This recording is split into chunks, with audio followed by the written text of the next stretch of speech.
I'm here to save your Master League. Let's get into the video. What's up guys, Terry F Gaming back. Today I'm talking Master League and I'm giving you 10 tips to make your Master League saves more interesting and or realistic. We're into April now, almost May, so it's like the death of the gaming cycle for football games, especially with PES because this is year 2 of basically the same game.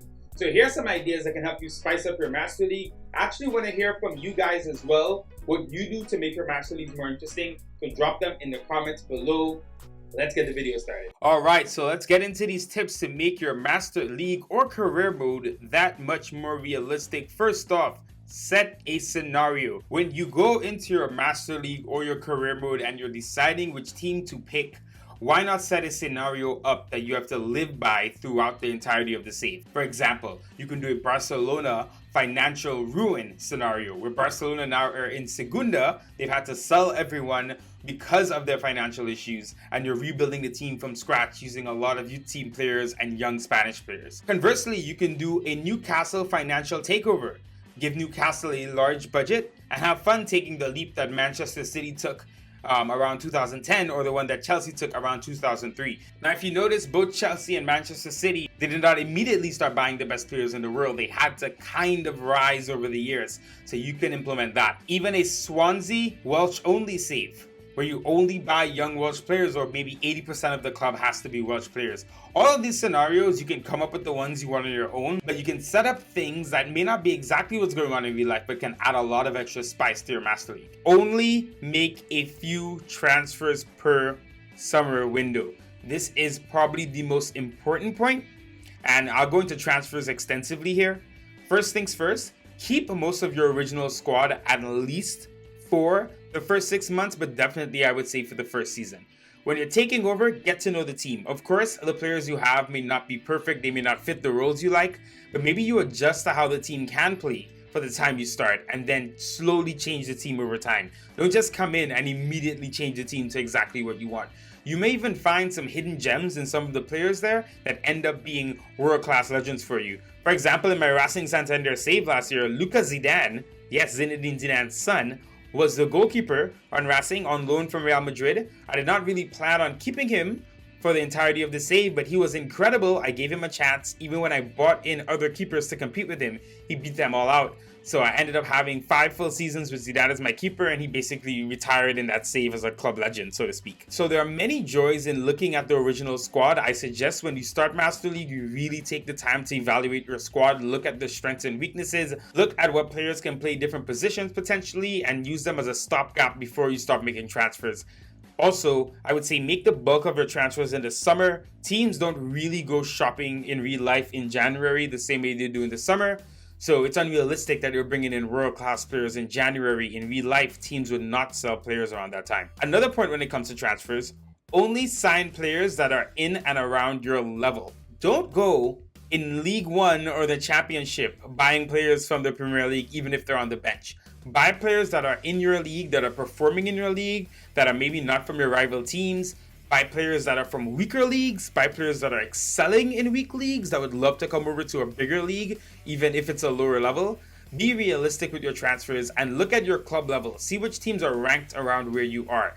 Don't buy too much out of that range, right? Maybe you can buy from teams obviously below you and maybe only 10 teams above you in the rankings. Set objectives with penalties. Now, I set objectives every season. X player has to score X amount of goals. It's always super fun. I would say to do this based on your team after the window. If you finish your summer window and you're getting ready to start the season, look at the squad, see what are some realistic objectives, maybe make them a little bit more difficult. And then I would say give yourself penalties. Maybe if you don't hit those objectives, you cannot make more than 2 signings in the next window. It's all up to you how you want to do it.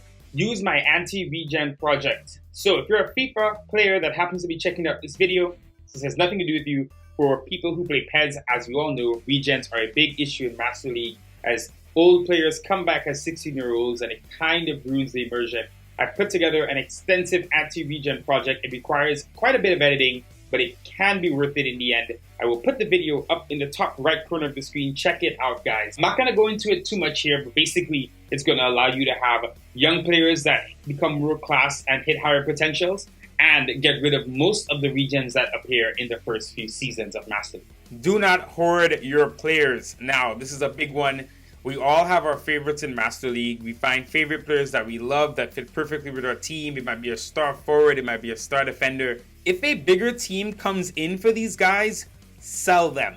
Now, I'm not saying if you're Liverpool, you have to sell to Real Madrid, though it could work like that depending on the player and the situation. But look at where you are realistically. Look at what the team that's offering to buy your player, look at what they're doing. Look at how well they're performing in the league. Look at who they're starting in his position. Is he going to get game time? And even then, in many cases, if you're going from a lower team to a big team, players would leave a lower ranked team to be on the bench at a big team. So be realistic. It's going to hurt. I know it's going to hurt. No one wants to sell their favorite player. But if you're getting bids in from big teams, you cannot deny those players the opportunity to move on. Take the money, take the funds, and reinvest in your squad. Use and select your players based on their actual performances on the pitch, not just the overall rating. In fact, I would say forget overall rating. Now, PES specifically did not used to have the overall rating when I started playing. It was all individual ratings, which I loved back in like the PES 5, PES 6 days. What was amazing about that is I really thought it helped you evaluate a player for what they are. Now with FIFA, it's a little bit different. I feel like in FIFA, individual stats don't matter as much as they do in PES. But in PES, someone who's like a 95 long pass versus someone who's a 70 long pass is actually a really massive difference. So I would suggest when you're looking for players to purchase, don't just look at the overall. In fact, try to ignore it if you can. Think of what traits you want out of your players. For example, you may want a midfielder who's excellent at ball retention, who has a great first touch and can keep recycling possession. Maybe because of his physical stats as a CM or DM, he's only rated 72. What if his passing accuracy is in the high 80s? That may be exactly what you need, and PES is a game that really allows certain individual attributes to shine. So buy players based on their individual stats. And we could even take that a step further. I would say even purchase players or keep players or sell players, whatever it is, based on their performances on the pitch. So for example, let's say you have someone on your team and maybe 76 rated, but he's a center midfielder and he's still playing well despite the fact everyone around him is in the 80s.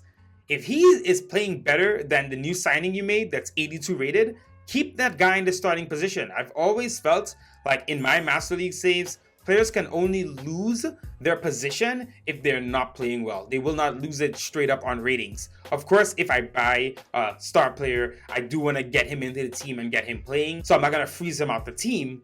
But if the player that is lower rated is genuinely putting in good performances, keep him in there. And even when it comes to evaluating players, buy players who have done things in your save. Buy a player that scored a hat-trick against you that you couldn't believe. Buy a player that randomly became the top scorer in the league the year before. In real life, obviously, when a guy has a good season, now he's on the radar of big teams. So why not be the team that's buying those guys, even if they're not the highest rated players? Adhere to league and squad rules. So for example, in Spain, you can only number players 1 to 25. It's a minor rule, but keeping players within those numbers makes it more interesting. So if you sign someone like Joseph Ilicic, who's number 72, you'll have to pick a number between 1 and 25. In England, I don't have the rules specifically in front of me, but with regards to work permits, it's very hard for foreign players to come into the Premier League if they have not been playing a lot for their national team.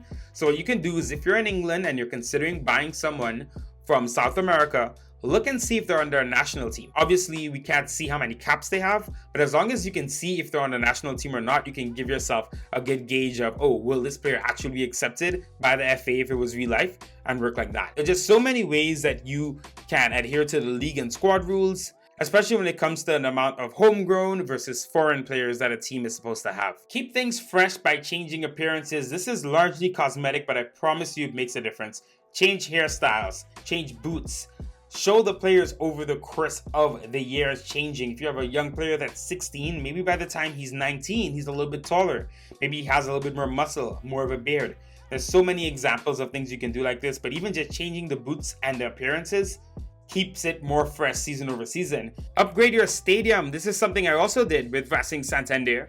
We're a small team in Segunda. Once we got to La Liga and got to Europe a couple times, there was a big investment in the stadium, and now we moved to a huge stadium that has a dome and everything. So why not upgrade the stadium? Obviously in FIFA you can't do this, but if you start off with a small team, it's so incredible to see them go from that tiny stadium 5 years down the line, they're playing massive European nights in a huge 80,000 seater. Change the kits, tie in sponsorships to this as I have in my Master League series. It's really fun to see. You might remember a specific season because of a specific kit, and all those things play into it. Have a special European kit, have a centenary kit.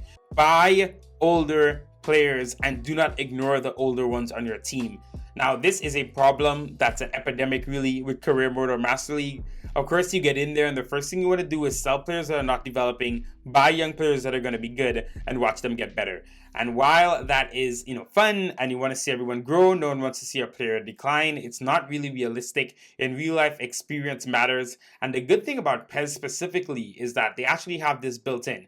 Because older players in Master League are more likely to have specific traits, whether it's creator, bandiera, legend, orchestrator, etc., etc., there are so many player roles that not only make players valuable even if they're older, they also help them train the young players on their team to be better. Even beyond that, the individual player skills. For example, I'll bring up Joseph Ilicic again in my Fiorentina Master League. He's 83 rated. He's dropped 3 ratings since the save has started. However, he still maintains all of his special traits. His long ball shooting, his first time shot, etc. Those guys are still very valuable to use, so use older players. And I don't just mean the really old ones. It's always fun, for example, to bring back, like in real life, right? How Manchester United brought Cavani this season. That's kind of exciting to see. Maybe it might be fun to bring in Diego Costa for a team, for example. But I'm not even talking just about them. I'm talking even about the mid-level players, right? There are some players who may be 26 years old, 27 years old, that are still very good players, and maybe they'll give you a good couple seasons before they decline.